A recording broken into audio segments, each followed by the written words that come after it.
안녕하세요, 여러분. 지난주 포트폴리오와 인포그래픽, 타이포그래피에 대해 알아봤는데 개념 정리가 어느 정도 되셨을까요? 이번 주 수업인 색채와 비율에 들어가기에 앞서 지난주 수업의 타이포그래피 마지막 부분을 마무리하고 이번 주 수업을 진행하도록 할게요. 타이포그래피란 글자를 시각적으로 배열하고 디자인하여 심미적인 메시지를 전달하는 특징이 있어요. 타이포그래피의 주요 요소 중 첫 번째, 가독성은 글자 크기, 폰트, 줄 간격, 배경색과 텍스트, 색상의 대비 등을 고려하여 독자가 텍스트를 쉽게 읽을 수 있도록 해야 한다고 설명했어요. 두 번째 주요 요소는 세리프와 산세리프의 서체에 대해 설명했는데 각 서체는 장식적인 꼬리의 유무에 따라 전달하는 느낌이 다르다고 했어요. 이번 주 타이포그래피의 나머지 주요 요소를 살펴보기 앞서 화면의 예시를 보면 가장 먼저 눈에 들어오는 글자가 어떤 글자인가요? 기본적으로 검정색과 파란색의 글씨 중에는 색이 들어있는 파란색의 글자가 먼저 눈에 띄게 돼요. 파란색의 글자는 아래의 글자보다 크고 굵게 작성된 것 같네요. 우리가 이러한 문서를 읽을 때 모든 텍스트를 같은 크기와 형태로 쓴다면 중요한 내용이 눈에 띄지 않고 독자가 어디에 집중해야 하는지 혼란스러울 수 있어요. 일반적으로 글을 읽을 때에는 큰 제목, 부제목, 본문 순서로 크기와 강조가 줄어드는 구조는 독자가 빠르게 훑어보면서도 내용을 쉽게 이해할 수 있게 만들어요. 타이포그래피의 세 번째 주요 요소는 계층 구조예요. 계층 구조는 신문 기사의 헤드라인은 일반적으로 본문 텍스트보다 크거나 눈에 잘 띄기 때문에 독자는 헤드라인을 가볍게 훑어보기만 해도 기사 내용의 요지를 파악할 수 있어요. 이러한 계층 구조는 명확하고 이해하기 쉬운 레이아웃을 구성하는 데 도움이 돼요. 또한 계층 구조는 읽는 순서와 중요도를 안내하면서 정보 전달의 효율성을 극대화할 수 있는 장점이 있어요. 하지만 타이포그래피의 계층 구조를 단순히 예쁘게만 디자인하는 것은 아니라는 점에 주의해야 해요. 오른쪽의 이미지를 보면 가장 먼저 눈에 띄는 문구가 워크 온라인이라는 큰 글자예요. 이 부분은 제목에 해당하며 글자 크기를 크게 하고 굵게 처리하여 보는 사람으로 하여금 시선을 즉각적으로 이끌 수 있어요. 포트폴리오에서는 작품명이나 프로젝트 주제를 이런 식으로 강조하면 효과가 좋아요. 다음으로 눈에 들어오는 글자는 큰 제목 오른쪽 위의 Home, About Us, Context가 눈에 들어오는데 제목보다는 작지만 본문보다는 눈에 띄도록 배치되어 구조를 쉽게 파악할 수 있어요. 마지막으로 본문의 텍스트는 내용을 읽고 이해하는 부분으로 크기는 작지만 색상 대비를 낮춰 가독성이 좋은 효과가 있어요. 포트폴리오의 타이포그래피 계층 구조는 시선을 어디서부터 어디로 이동시킬지 안내하는 지도와 같으므로 자연스럽게 시선을 옮기도록 계획되어야 해요. 타이포그래피의 네 번째 주요 요소는 여백이에요. 여백 또는 다른 말로 네거티브 스페이스라고 하는 용어는 텍스트나 이미지를 둘러싸고 있는 빈 영역을 말해요. 그래픽 요소 사이에 충분한 공간을 더하면 복잡해지는 것을 피할 수 있고 좀 더 명확하게 만들 수 있어요. 또한 텍스트 주위에 여백이나 빈 공간을 확보하면 텍스트에 더 주의를 기울일 수 있고 정보 섹션이나 블록을 구분하는 데 도움이 돼요. 오른쪽 위쪽의 예시를 보면 욕심을 버려야 라는 문구가 가장 먼저 눈에 띄도록 빨간색의 글씨로 강렬하게 배치되어 있어요. 그 아래에는 작은 글씨로 설명 문장이 이어지는데 이때 글자 주변에 충분한 여백이 있기 때문에 시선이 자연스럽게 큰 글자에서 작은 글자 순으로 이동하게 돼요. 만약 여백 없이 글자들이 나열되어 있었다면 가독성이 크게 떨어져 내용 전달이 효율적이지 못했을 거예요. 아래의 예시는 파란색과 흰색을 사용하여 글자 형태와 남겨진 여백이 함께 어우러져 독특한 시각적 균형을 만들고 있어요. 여백은 단순히 비워두는 공간이 아니라 텍스트 자체를 디자인적으로 살리는 장치로도 작용할 수 있어요. 이러한 여백은 특히 포트폴리오 작업에서 중요한데 작품 사진 옆의 여백을 충분히 두면 사진의 디테일이 더 부각될 수 있어요. 여백을 잘 활용하면 훨씬 더 고급스럽고 전문적인 인상을 줄 수 있는 반면 여백이 부족하면 페이지가 답답해 보이고 전달하고자 하는 핵심 메시지가 흐려질 수 있으니 주의해야 해요. 타이포그래피의 마지막 주요 요소는 정렬이에요. 타이포그래피의 정렬은 페이지의 텍스트 흐름을 설정하는 것을 의미해요. 뿐만 아니라 정렬은 시각적 안정감을 결정짓는 중요한 요소예요. 문서 작성 시 네 가지의 정렬을 맞추는 방법이 있는데 왼쪽 맞추기 정렬은 가장 일반적이고 가독성이 뛰어난 정렬 방식이에요.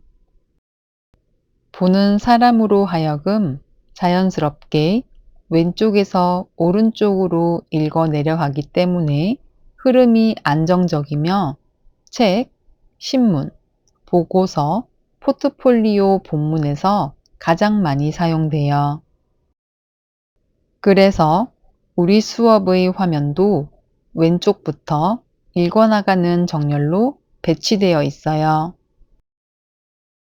오른쪽 맞추기는 일반적으로 직관적이지 않기 때문에 사용 빈도는 낮지만 특별한 시각적 효과를 줄 때 쓰이기도 해요. 디자인적으로 세련되고 독창적인 느낌을 줄 수 있어 상황에 따라 작품 제목 옆 짧은 설명 문구 등에서 사용되기도 하지만 긴 텍스트에는 부적합해요. 양쪽 맞추기 정렬은 왼쪽과 오른쪽 여백을 동시에 맞춰 단락의 모양이 직사각형처럼 정리되어 깔끔하고 정돈된 인상을 줄 수 있어요. 보통 신문이나 잡지에서 자주 사용되지만 단어 간 간격이 과도하게 벌어지면 가독성이 떨어질 수도 있어요. 가운데 맞추기는 텍스트를 중앙에 배치하여 균형감과 시각적 집중도를 높일 수 있어요. 제목이나 표지 디자인, 초대장, 포스터 등에서 많이 활용되지만 본문 전체에 적용하면 가독성이 떨어질 수 있어요. 화면은 4가지의 정렬을 작성한 예시이며 포트폴리오 제작 시 설명글은 왼쪽 정렬을 사용하여 안정감을 주고 표지 제목은 가운데 정렬로 강조할 수 있어요. 또한 짧은 포인트 문구는 오른쪽 정렬로 감각적으로 나타내고 긴 본문은 양쪽 정렬로 작성하면 정돈감을 주는 효과를 줄 수 있어요. 자, 그럼 간단하게 한글이나 워드 파일 또는 파워포인트에 여러분들이 좋아하는 문장을 작성하여 4가지 정렬을 한번 실습해 볼게요. 실습을 위한 준비물은 컴퓨터 프로그램인 MS 워드 또는 한글이나 파워포인트 중 익숙한 프로그램을 사용하여 작성하시면 되세요. 저는 MS 워드로 문장을 작성하여 4가지 정렬을 예시로 보여드릴게요. 문장은 수업 화면에서 보았던 플로리스트 포트폴리오는 작품의 미적 가치뿐만 아니라 작가의 정체성과 스토리를 전달하는 중요한 도구이다 라고 작성할게요. 문장 하나로 작성하면 정렬한 내용이 잘 표현되지 않으므로 3문장 이상 복사하여 사용하셔야 정렬된 내용을 쉽게 파악할 수 있을 거예요. 첫 번째는 왼쪽 정렬로 작성된 내용이에요. 같은 내용을 복사하여 아래에 그대로 작성한 다음 오른쪽 정렬로 배치해 보세요. 위의 왼쪽 정렬과는 다르게 감각적인 느낌이 드시나요?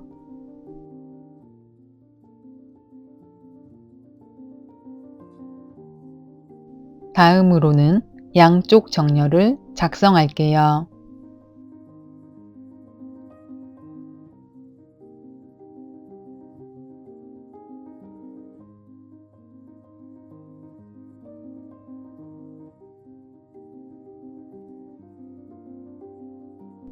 양쪽 정렬은 꽉 채워진 형식으로 안정감을 주는 느낌이네요.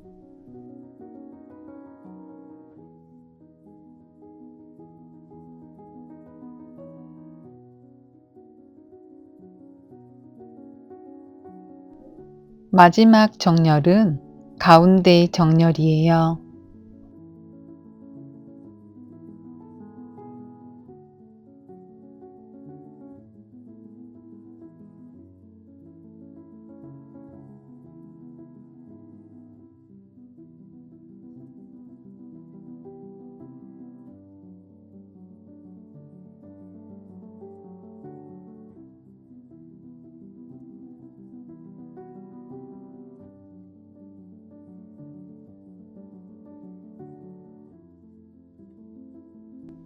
왼쪽 정렬에서 오른쪽 끝을 보면 글자들이 불규칙하게 나열되어 있으며 왼쪽에는 가지런하게 정돈된 것을 볼 수 있을 거예요.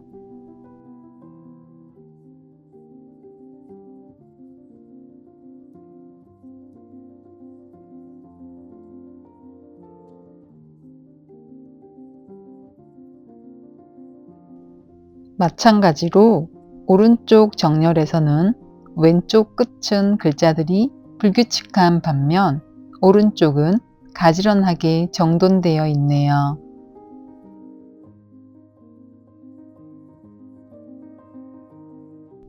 양쪽 정렬은 양쪽 다 글자들이 가지런하게 정돈되어 있어 안정되어 보이고, 가운데 정렬은 집중되어 보이는 효과가 있네요.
지금까지 각 정렬에 대한 실습을 진행하며 정렬에 따라 보여지는 이미지를 느끼셨을 거예요.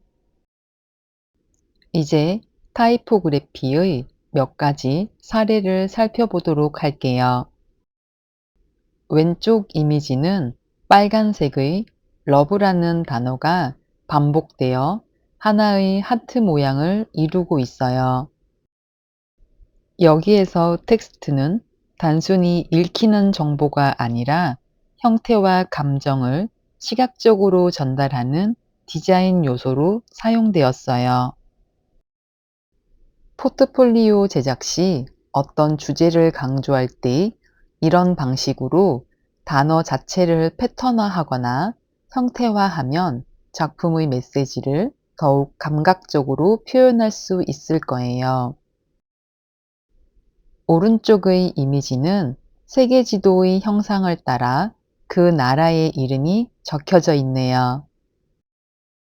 여기서 보여주는 이미지는 글자를 통해 단순히 위치 정보뿐만 아니라 문화와 확장성까지 상징적으로 표현하고 있어요.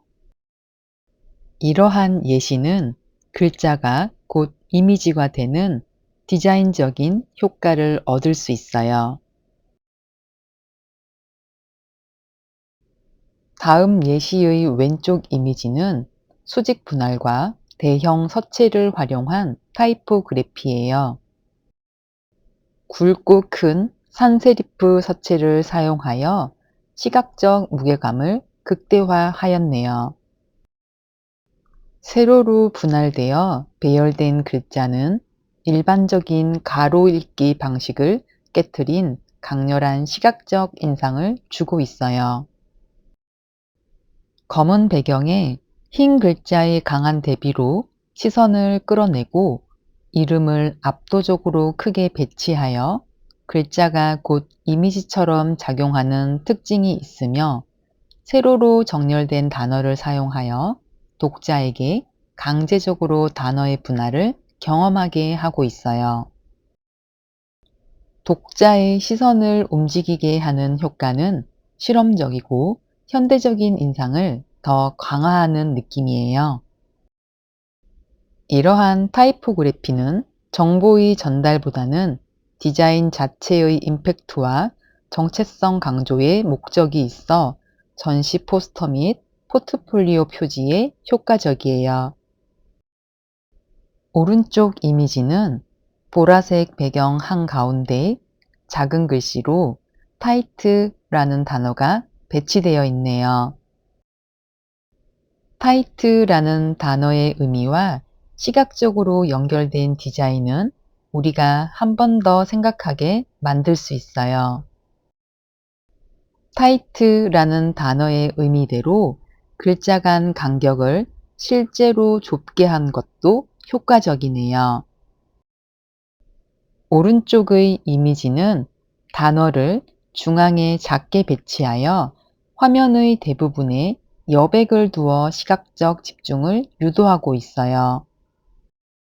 보라색 배경에 핫핑크 글자를 대비시켜 단어를 또렷하게 부각시키며 심플하지만 개념적이며 텍스트가 스스로 의미를 시각적으로 설명하는 예시로 볼 수 있어요.